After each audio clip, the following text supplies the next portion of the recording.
चलो आगे बढ़ते हैं नेक्स्ट क्वेश्चन पे।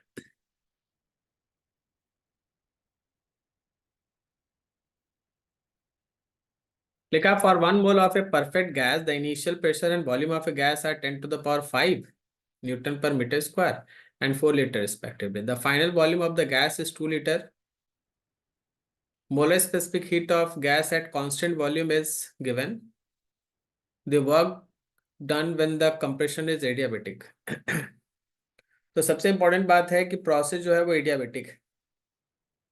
तुम इस क्वेश्चन में गौर से देखो, इनिशियल प्रेशर हम लोग का 10⁵ न्यूटन पर मीटर स्क्वायर दिया है और वॉल्यूम इनिशियल 4 लीटर दिया है।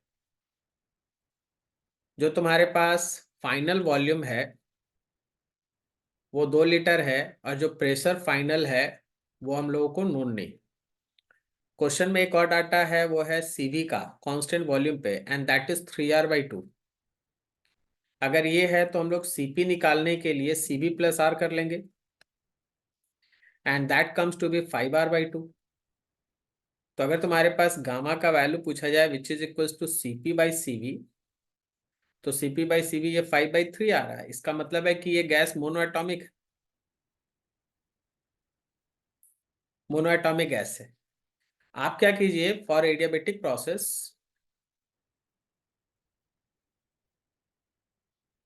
इस एडियाबेटिक प्रोसेस के लिए P इनिशियल B इनिशियल पे पावर गामा इस P फाइनल V फाइनल पे पावर गामा। सबसे पहले यहाँ पे सारा डाटा पुट करके P इनिशियल में आप 10⁵ लिख लिए, V इनिशियल में आप 4 लिख दिए, उसका पावर गामा, गामा इज 5/3। फिर P फाइनल आप निकालोगे, जबकि V फाइनल आपके पास 2 लीटर है, उस पर पावर 5/3। इसका कैलकुलेशन करके आप P फाइनल निकाल लें। P फाइनल इसको आप फाइंड कर लें। एक बार P फाइनल आ गया तो जैसे क्वेश्चन में वर्क पूछा है, तो work done in case of adiabatic process ये होता है ना, P initial V initial minus P final V final divided by gamma. आराम से इस इक्वेशन पे डाटा पुट करके सॉल्व करो, आंसर आ जाएगा। ठीक है, तो इजी क्वेश्चन था, इसको आप कर लेंगे। चलिए नेक्स्ट क्वेश्चन देखते हैं। 7 लिखा है capacitor is fully charged using a DC source. Dimensions are shown in figure. The thickness of the dielectric slab is 1 mm. Distance between capacitor plates is 2 mm. The dielectric constant of the slab is K equals to 3. Percentage of total energy stored in dielectric.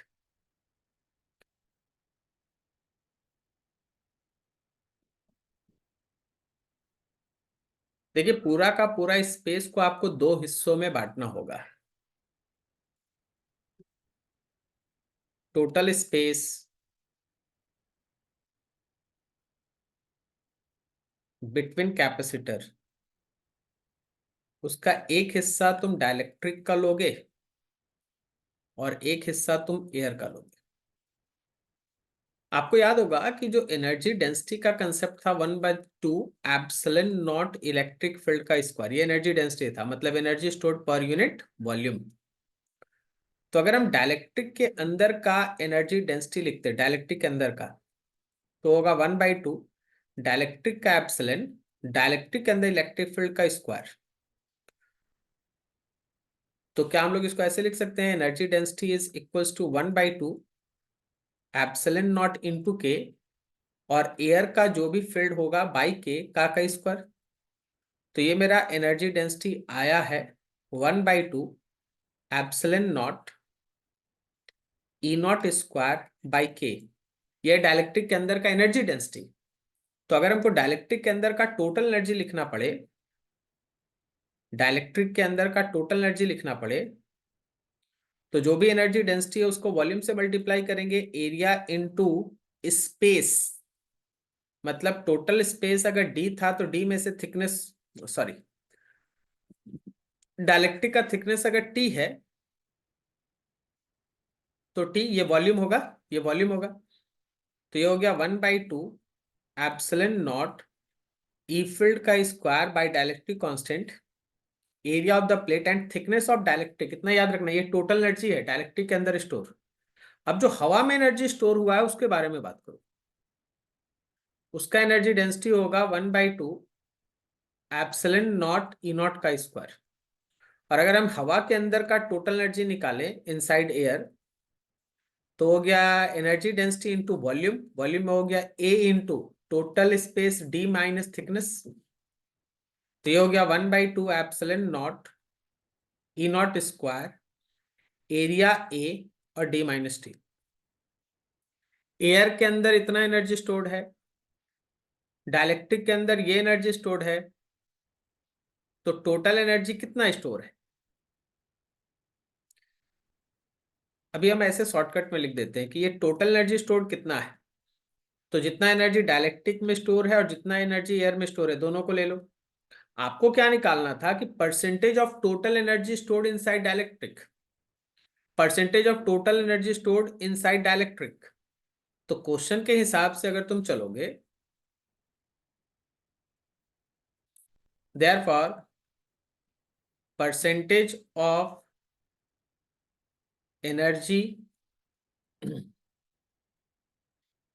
Inside dielectric ये कितना है?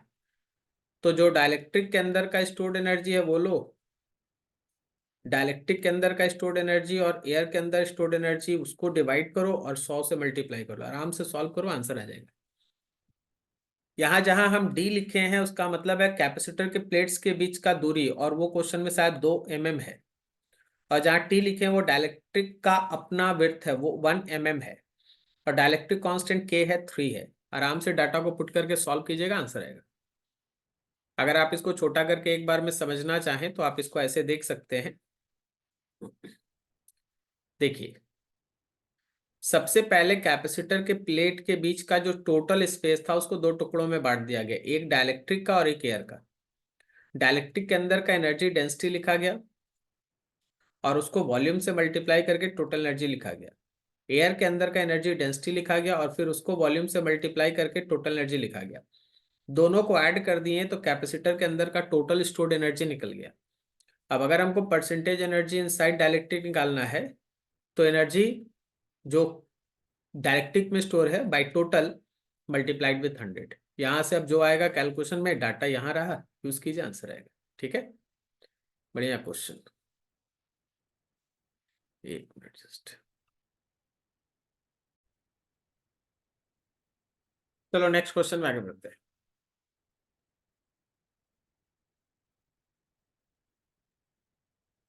थोड़ा इसको बड़ा कर ले। देखो ये सेक्शन 3 है जो मैक्सिमम मैंने 24 मार्क्स का है।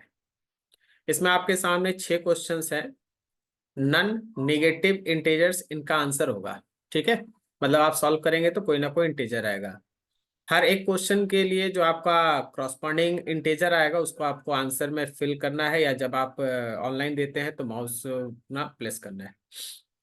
अब फुल मार्क्स यहाँ पे 4 है करेक्ट के लिए, और कोई भी अलग आंसर आ जाए तो उसके लिए कोई भी माइनस मार्क्स नहीं है। ठीक है, तो इंटीजर्स में सबसे अच्छा यही बात होता है कि कभी भी निगेटिव नहीं होता। और इसका प्लान भी ये रखिएगा ना, अगर आपको इंटीजर्स आए ना तो सबसे पहले इंटीजर्स बनाइए, क्योंकि इंटीजर्स में या तो आप प्लस में होंगे या जीरो होंगे, निगेटिव होने का कोई चांस है नहीं। और इंटीजर्स अगर सॉल्व होके इंटीजर आ रहा तो मोस्ट ऑफ द केस वो सही ही होता है। ठीक है, अगर आप सॉल्व कीजिएगा तो इंटीजर आ जाएगा तो आपको पता भी चल जाएगा कि हाँ ये सही बना है। ठीक है, तो इंटीजर्स क्वेश्चन को थोड़ा प्रेफर किया जाता है बनाने के दौरान। देखो क्वेश्चन नंबर 8 लिखा है, a uniform vertical cylinder of cross sectional area A and length 80 centimeter floats 90% submerged in liquid inside a tank with cross sectional area 4 times that of cylinder।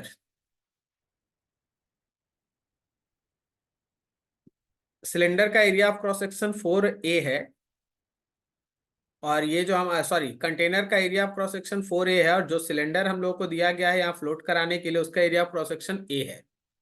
When cylinder is pushed down gently and released, it perform SHM, maximum possible amplitude for this SHM। देखिए, मान लीजिए जैसे ये हमारे पास एक cylinder है और ये SHM करने जा रहा है, तो इसका जो हिस्सा बाहर है, अगर हम उस बाहर वाले हिस्से को नीचे दबा के छोड़ते हैं तो उसी हिसाब से ये एसएचएम शो करता है, करेक्ट है। हम मैक्सिमम इसको कितना दबा सकते हैं, जितना देर में कि ये पूरा का पूरा जो बाहर वाला एंड है ना वो पूरी तरह से पानी के अंदर ना चला जाए, क्योंकि उसके बाद तो आप उसको छू नहीं सकते ना, तो this is the maximum. But problem is that कि अगर ये कोई नदी होता, कोई तालाब होता, कुछ इतना बड़ा होता जहां इसको डिस्प्लेस करने से पानी ऊपर ना आए, तो आपका काम आसान था, L/10 आंसर होता है। लेकिन यहां प्रॉब्लम क्या है ना कि जब आप इसको दबाइएगा ना नीचे, तो पानी भी साइड से ऊपर आएगा। जब आप उस सिलेंडर को नीचे दबाइएगा तो पानी भी साइड से ऊपर आएगा। तो आपको दो चीज एक साथ सोचना होगा कि एक, हम इसको कितना नीचे दबाएं और पानी कितना ऊपर आ रहा है। मान लीजिए लेट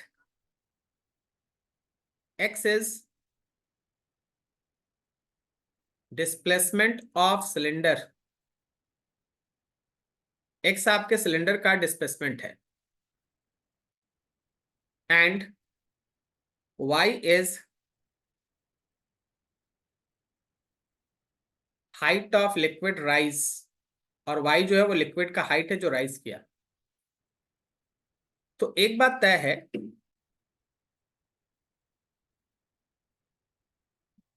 कि जितना वॉल्यूम सिलेंडर का अंदर गया होगा उतना ही वॉल्यूम ने लिक्विड का राइज किया होगा।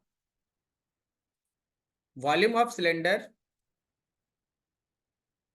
इनसाइड जो अंदर गया होगा, that is volume of liquid rise, वही लिक्विड का वॉल्यूम राइज किया होगा।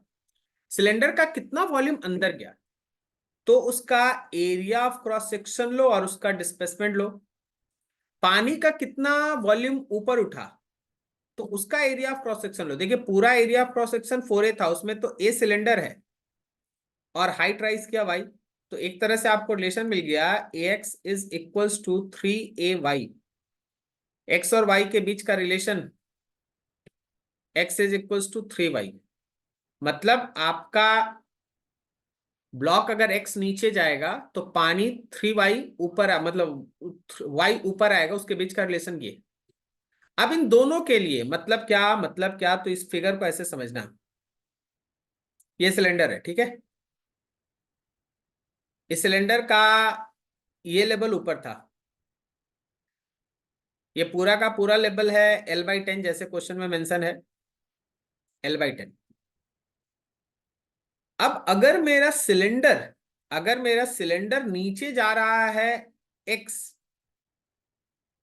और पानी ऊपर आ रहा है y, तो इन दोनों का जो सम होगा, सिलेंडर के नीचे जाने और पानी के ऊपर आने के, इन दोनों का जो सम होगा, अगर आप चाहते हैं कि ये मैक्सिमम एम्पलीट्यूड में एसएचएम शो करे, तो ये वैल्यू लेस देन और एटलीस्ट इक्वल्स टू L/10 होना चाहिए। लेस देन और एटलीस्ट इक्वल्स टू L/10 होना चाहिए, ठीक है। तो हम लोगों को तो पहले यहां से सॉल्व करें। x को x रहने दो क्योंकि x हमको निकालना है, और जहां y है वहां हम लोग x/3 लिख सकते हैं। This should be less than और इक्वल्स टू L/10। ये सॉल्व करके कितना आ रहा है भाई, 4x/3 should be less than और equals to L/10। So x should be less than और इक्वल्स टू 3L/40।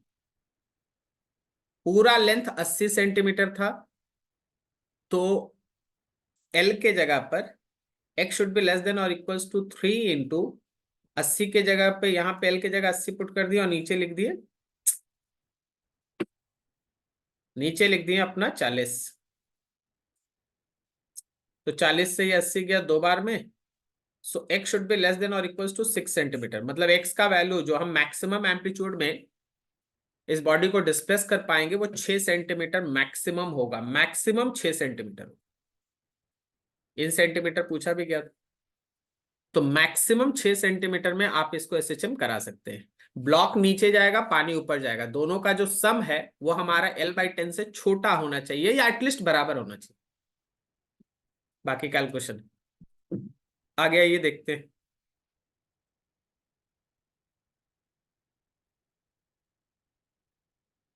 नेक्स्ट है आपका इंटीजर बेस्ड क्वेश्चन में 9 में लिखा है massless springs, each with K equals to 1350 Newton per meter, are attached to the left and right wall as shown in figure.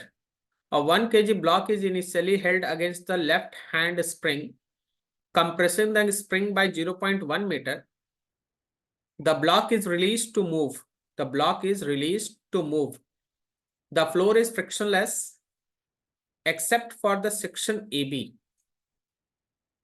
And coefficient of friction for AB is 0.3. If the value of the compression in the spring is,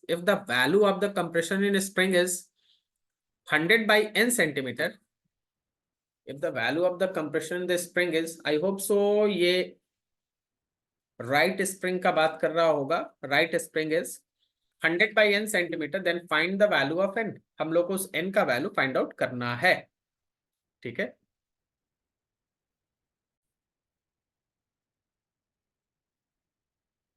तो देखो discussion ऐसे start हो रहा है ना कि हम लोग को लेफ्ट हैंड साइड से लेके आगे धीरे धीरे बढ़ना है। और लेफ्ट स्प्रिंग, अगर आप लेफ्ट स्प्रिंग लेते हैं, फॉर लेफ्ट स्प्रिंग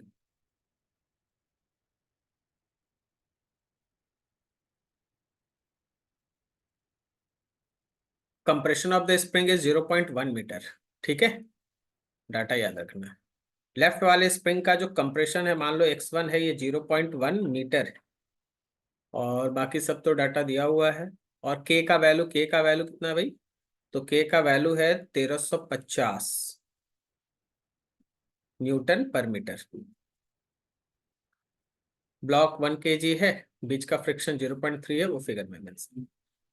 लेफ्ट वाले स्प्रिंग के लिए अगर हम उसका बोले तो उसके पास एक इनिशियल एनर्जी है, and that energy is equals to half k1 x1 square. Done. फिर वो बीच वाले इस फ्रिक्शनल रीजन को पार करेगा और वो राइट हैंड साइड में जाएगा, और मान लो स्प्रिंग को x2 कंप्रेस करता है, तो उसका final energy, final compression x2 है, तो धीरे धीरे जाके ब्लॉक रुक जाएगा। उसी क्षण फाइनल एनर्जी होगा हाफ के x2। आपको पता है एकदम, बिकॉज यहां बीच में फ्रिक्शन है और फ्रिक्शन वाले रीजन को ये ब्लॉक पार भी कर रहा है, तो ड्यू टू फ्रिक्शन की वजह से जो आपका इनिशियल एनर्जी है उससे फाइनल एनर्जी कम आएगा, और इन दोनों के एनर्जी के बीच का जो डिफरेंस है, जो आप इस एनर्जी का डिफरेंस लेंगे जिसमें आप फाइनल माइनस इनिशियल कर सकते हैं, वो एक तरह से आपका वर्क डन आएगा बीच के फ्रिक्शन का। यही तो हम लोग सीखे थे। तो फाइनल एनर्जी आपका हो गया हाफ के x2 का स्क्वायर, मतलब k2 लेना है, दोनों के एक ही है, और इनिशियल एनर्जी है हाफ के x1 का स्क्वायर, और फ्रिक्शन का वर्क है माइनस फ्रिक्शन इनटू डिस्टेंस। याद रखिएगा x2 निकालना है, x2 निकालना है। आप दोनों के को सेम लेके हाफ के को बाहर कर लें, x2 का स्क्वायर माइनस x1 का स्क्वायर, और यहां हो गया फ्रिक्शन, कितना हो गया? फ्रिक्शन हो गया म्यू एम जी, और डिस्टेंस कितना हो गया? d, ठीक है। तो ये आपके पास आया x2 का स्क्वायर माइनस x1 का square is equals to minus mu M G D into 2, और नीचे k। हम सबका डाटा पुट कर देते हैं, कैलकुलेशन आप कर लेंगे खुद से। देखो x2 तो हम लोगों को निकालना ही है, x1 का वैल्यू 0.1 दिया हुआ है, माइनस कट जाएगा अल्टीमेटली 0.3, मास क्वेश्चन में 1 दिया हुआ है, जी का वैल्यू 10 लेना है, डिस्टेंस आया 2 मीटर दिया हुआ है,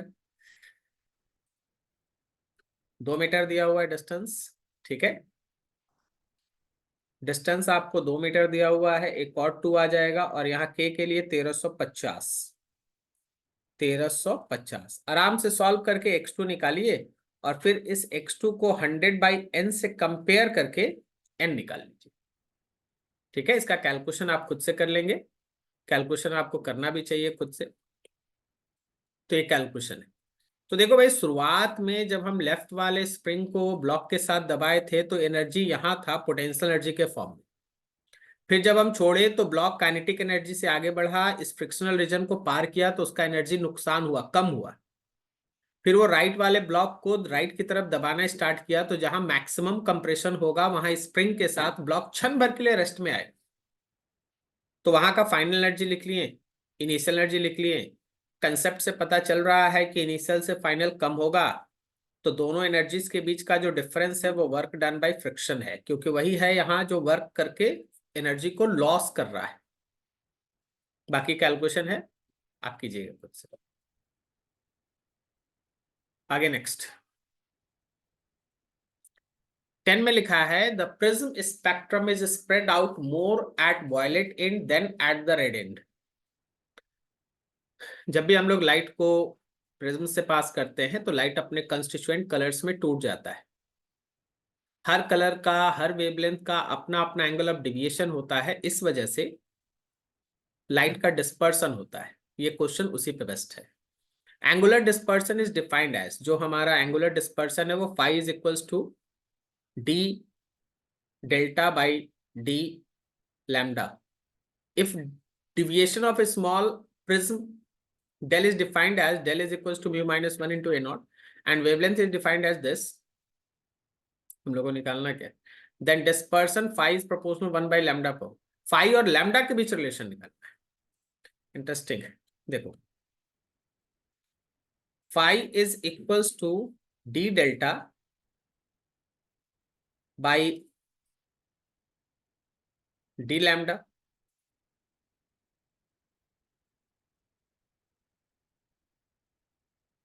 डेल्टा दिया है mu minus 1 into A naught, और म्यू दिया है A plus B by lambda not.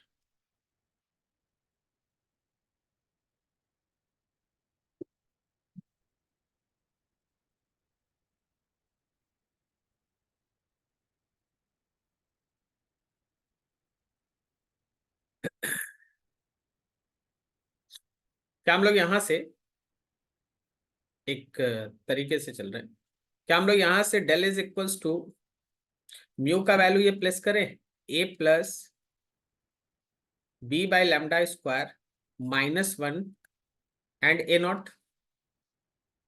तो हमारे पास आया del is equals to A naught से मल्टीप्लाई कर रहे हैं, ए नॉट दोनों कांस्टेंट है, B A naught by lambda square और माइनस ए नॉट। इस डेल को हम लोग फाई के इक्वेशन में यूज करेंगे। हमारे पास फाई का वैल्यू है D by D lambda of del, मतलब लैम्डा के रिस्पेक्ट में इस डेल को डिफरेंशिएट करना है। Then phi will be equals to D by D lambda, और डेल के जगह पे ए नॉट, याद रखना ये कांस्टेंट है, डिफरेंशिएशन 0 होगा। B A naught by lambda square और माइनस ए नॉट, दो कांस्टेंट है, उसका डिफरेंशिएशन 0। देखो पहला वाला ए नॉट ये कांस्टेंट है, डिफरेंशिएशन 0, और ये लास्ट में माइनस ए नॉट है, वो भी 0 आएगा। बीच में बच गया है बी ए नॉट। हम लोग को डी बाई डी लैम्डा करना है लैम्डा पे पावर -2 का, और फिर से इसका डिफरेंशिएशन भी 0 है।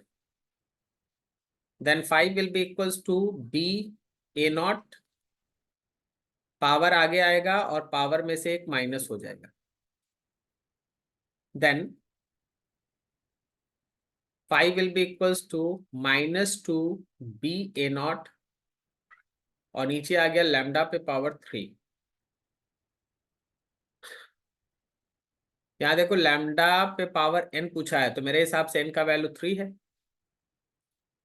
तुम्हारे क्वेश्चन में क्या बोला है कि देखिए ये 5 is proportional with 1 by lambda पे पावर n, तो मेरे इस n का वैल्यू ये 3 है।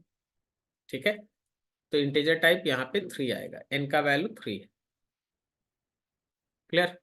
तो बढ़िया न्यूमेरिकल, थोड़ा ध्यान से अच्छे से समझिए। आगे आइए,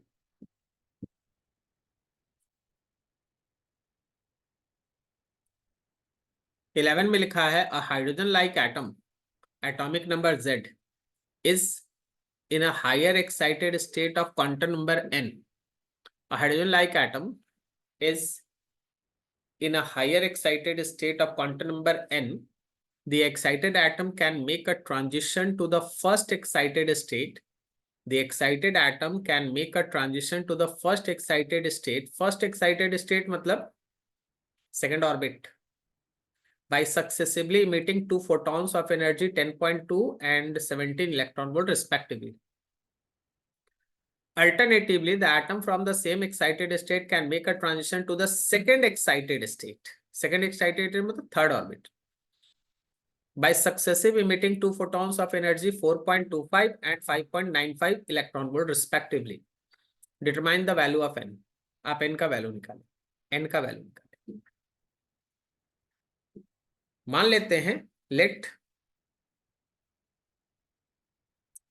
electron is in nth orbit, electron nth orbit में. So for transition to first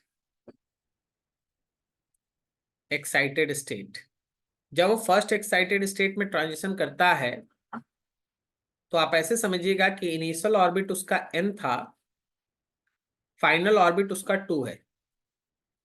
तो क्या हम ऐसे लिख सकते हैं कि nth लेवल में जो एनर्जी था और सेकेंड ऑर्बिट में जो एनर्जी है वो 2 फोटॉन्स के फॉर्म में 10.2 और 17.0 के फॉर्म में बाहर निकला. तो ये हो गया हम लोग का 27.2. This is question 1. Second case में for transition to second excited state,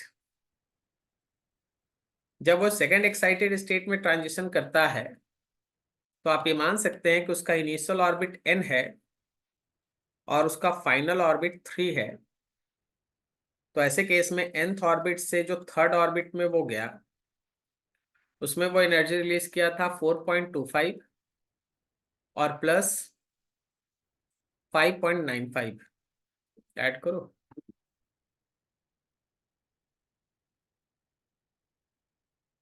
10.2 electron volt, ये भी इलेक्ट्रॉन, ये सेकेंड. अब अगर आप सेकेंड में से फर्स्ट को माइनस करते हैं या फर्स्ट में से सेकेंड को माइनस करते हैं फ्रॉम टू, सॉरी लिखना है स्टेटमेंट कुछ.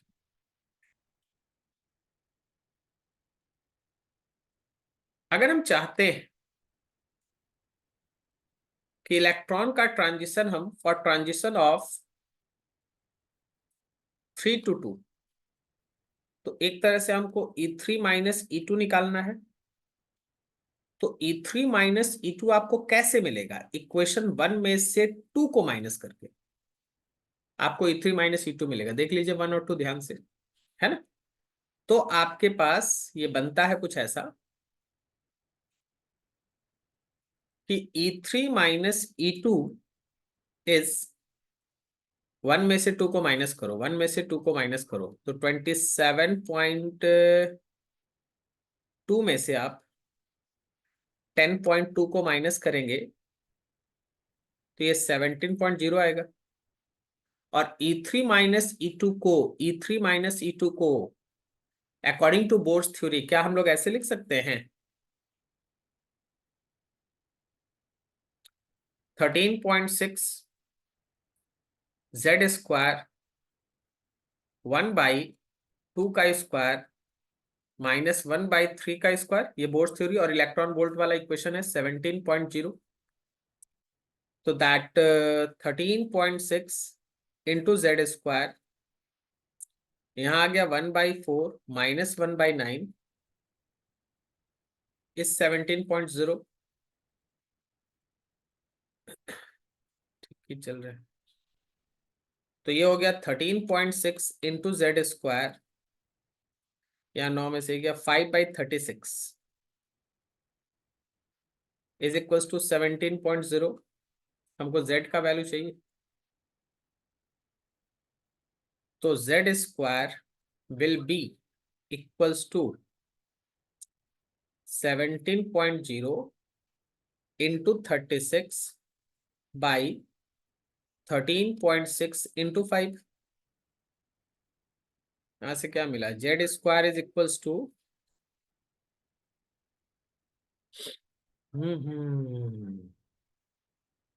17.0 इंटू 36 बाई 30,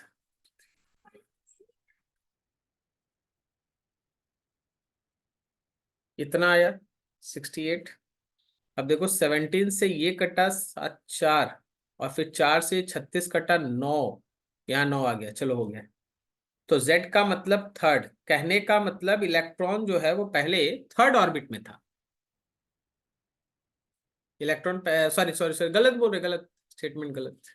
ये एक्चुअली उस हाइड्रोजन लाइक स्पीसीज का एटॉमिक नंबर आया है, एटॉमिक नंबर, हम गलत बोल गए थोड़ा, एटॉमिक नंबर आया है। अभी तो ऑर्बिट निकालना बाकी है, ठीक है, अभी ऑर्बिट निकालना बाकी है। तो ये तो एटॉमिक नंबर आया भाई, ऑर्बिट नहीं आया है, ऐसा नहीं कि यही आंसर लिख दे हम लोग। अब चलो देखो, चाहे इक्वेशन 1 या इक्वेशन 2 किसी को भी यूज कर लो, तुम्हारा आंसर आ जाएगा। मानते हैं फ्रॉम इक्वेशन 1, फ्रॉम इक्वेशन 1 क्या था, nth ऑर्बिट में से सेकेंड ऑर्बिट को माइनस करेंगे, तो मेरा टोटल एनर्जी था 27.2 इलेक्ट्रॉन वोल्ट। तो n से 2 है ना, तो यहां हम लिख सकते हैं 13.6 इंटू जेड स्क्वायर 1/2 का स्क्वायर -1/n का स्क्वायर, और ये सब सॉल्व करके, और ये सब सॉल्व करके ये वैल्यू आएगा 27.2। यहाँ आ गया 13.6, यहाँ पे आ गया third orbit, sorry atomic number 3, ये आ गया 1/4 -1/n square, this is equals to 27.2। सबसे पहले तो 13.6 से ना 27.2 को कट कर दो, ये 2 बार में कट रहा है। अब यहाँ पे थोड़ा कैलकुलेशन ही चलने वाला है। यहाँ 9 आ रहा है, ये 1/4 आ रहा है, ये 1/n का स्क्वायर आ रहा है। अगर हम चाहे तो यहीं पे छोड़ दे, क्योंकि ये आप कर सकते हैं अब, ठीक है, आपको ये n का वैल्यू निकालना है, ये आप कर सकते हैं, ओके। तो 1/4 -1/n स्क्वायर इज 2/9। इसको सॉल्व कर लीजिएगा ना, ये सॉल्व कर लीजिएगा, आपको n का वैल्यू जरूर मिल जाएगा, ठीक है, कोई इंटीजर ही आएगा। हाँ, तो ये न्यूमेरिकल बहुत बेहतरीन समझने लायक है। ऊपर से है ना, आपको सबसे पहले ये बोला गया कि कोई nth ऑर्बिट से फर्स्ट एक्साइटेड स्टेट में जाता है, फर्स्ट एक्साइटेड स्टेट का मतलब n इक्वल्स टू 2 हो गया, तो 2 सक्सेसिव रेडिएशन इस फॉर्म में निकलता है।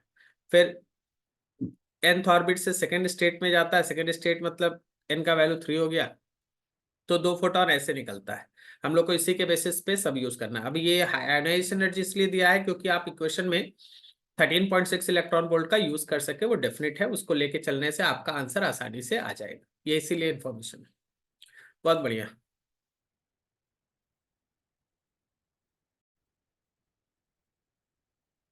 चलो नेक्स्ट क्वेश्चन पे आगे।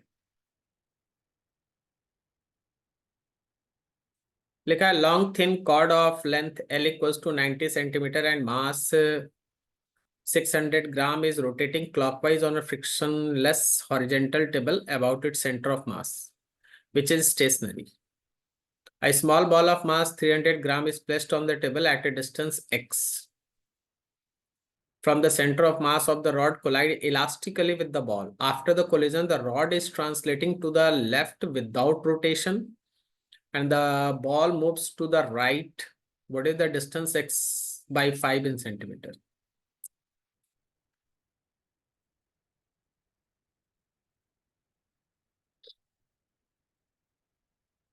देखिए, ये क्वेश्चन में कह रहा है कि ये रॉड है जो इस पॉइंट सेंटर ऑफ मास के अबाउट में घूम रहा है। घूमते घूमते एक पार्टिकल उसके बीच में आ गया, जिससे वो टकराया, उसके बाद ये पार्टिकल राइट की तरफ मूव करा। ये पार्टिकल है जिसका मास स्मॉल m लेना, ये राइट की तरफ मूव किया, और रॉड का जो सेंटर है या रॉड खुद जो है वो लेफ्ट की तरफ मूव किया। अगर ये कोलिजन परफेक्ट इलास्टिक है तो हम लोगों को x/5 का वैल्यू निकालना है। देखिए सबसे पहले using conservation of linear momentum, initial momentum of system before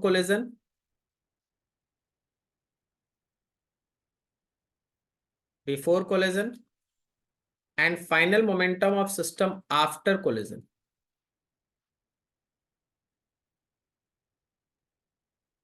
ये दोनों बराबर होगा। देखो इनिशियली क्वेश्चन में लिखा हुआ है कि रॉड का सेंटर रेस्ट में है, ठीक है, फ्रिक्शन विक्शन कहीं है नहीं, और पार्टिकल तो रेस्ट में है ही, तो इनिशियल मोमेंटम 0 है।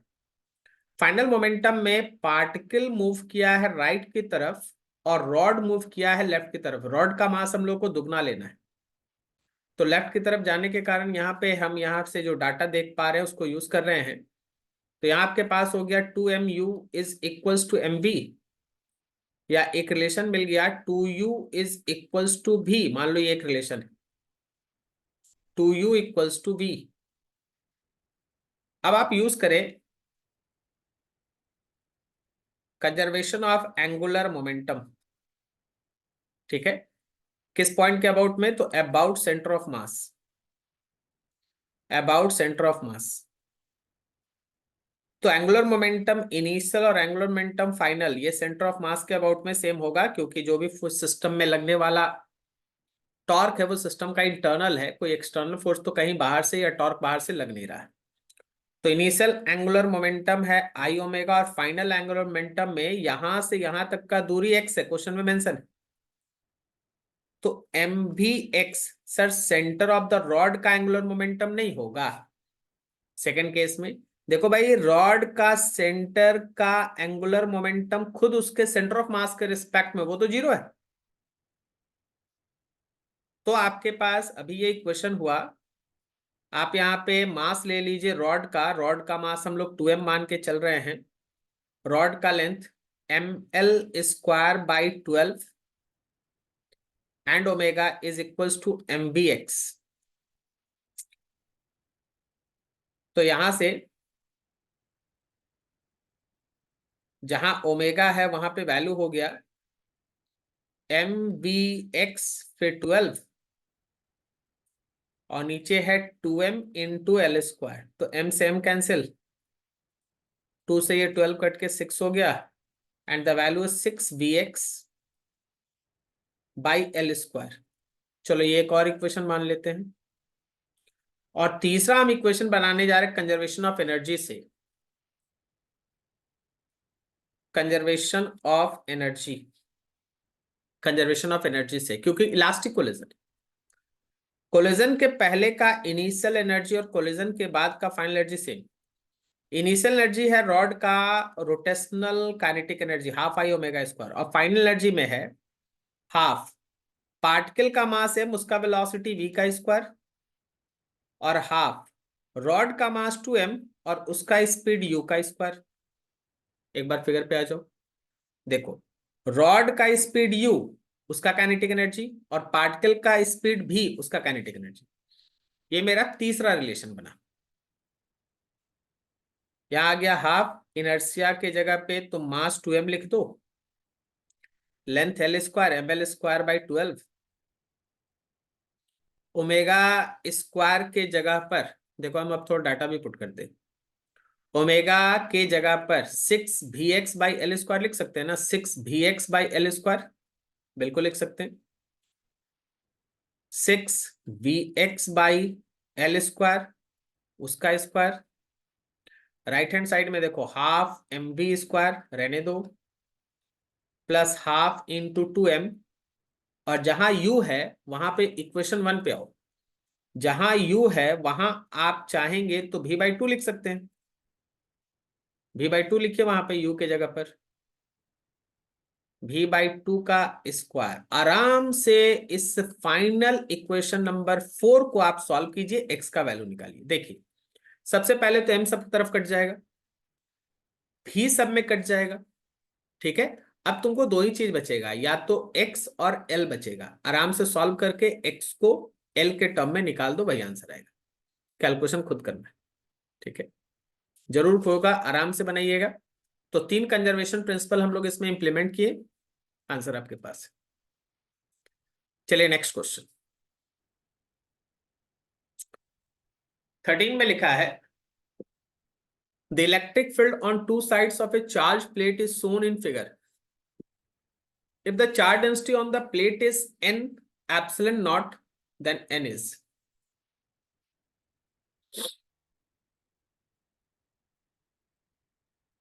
समझने वाली बात यह है कि अगर ये प्लेट पॉजिटिव दिखा रहा है तो फिर दोनों तरफ का इलेक्ट्रिक फील्ड अलग अलग कैसे है?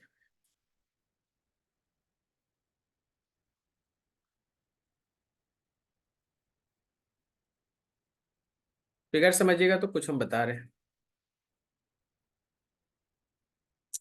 मान लीजिए ये हमारे पास एक चार्ज प्लेट है, ठीक है। मेरे हिसाब से तो ये सीट दिख रहा है, क्योंकि बीच में ही चार्ज दिया है, तो हम इसको प्लेट नहीं बनाते, हम इसको सीट ही बनाते एक जगह से।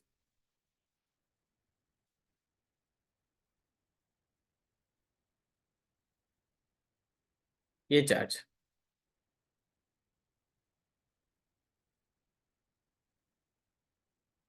तो इसका जो फील्ड होगा वो तो ऐसा होना चाहिए,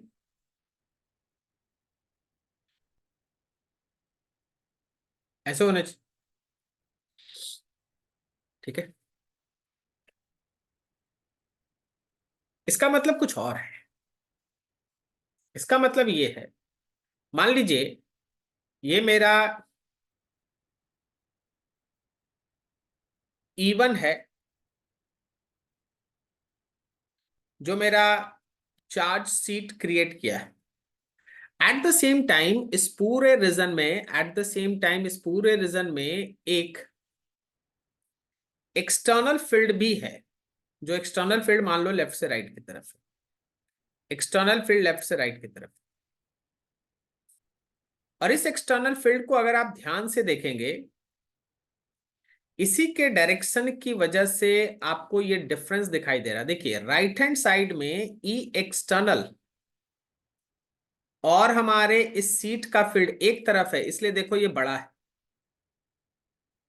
और लेफ्ट हैंड साइड में ई एक्सटर्नल और ये जो सीट का फील्ड है, ये दोनों अपोजिट में, इसलिए देखो ये छोटा है।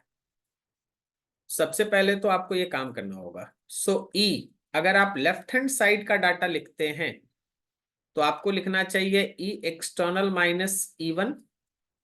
और अगर आप ई राइट हैंड साइड का डाटा लिखते हैं तो आपको लिखना चाहिए ई एक्सटर्नल प्लस E1। तो लेफ्ट हैंड साइड का डाटा कहता है ये 8 होगा, और राइट हैंड साइड का डाटा कहता है ये 12 होगा। अच्छा, अगर फर्स्ट में से हम लोग, अगर हम लोग सेकंड में से फर्स्ट को माइनस कर लें, ठीक है, मतलब 12 में से अगर हम 8 को माइनस करें, E प्लस E1 में से हम लोग E माइनस E1 को अगर माइनस करें तो क्या 4 इज इक्वल्स टू 2E1 आ रहा है? तो E1 इज इक्वल्स टू 2 आया। अब E1 का मतलब है यहां seat, so it is sigma by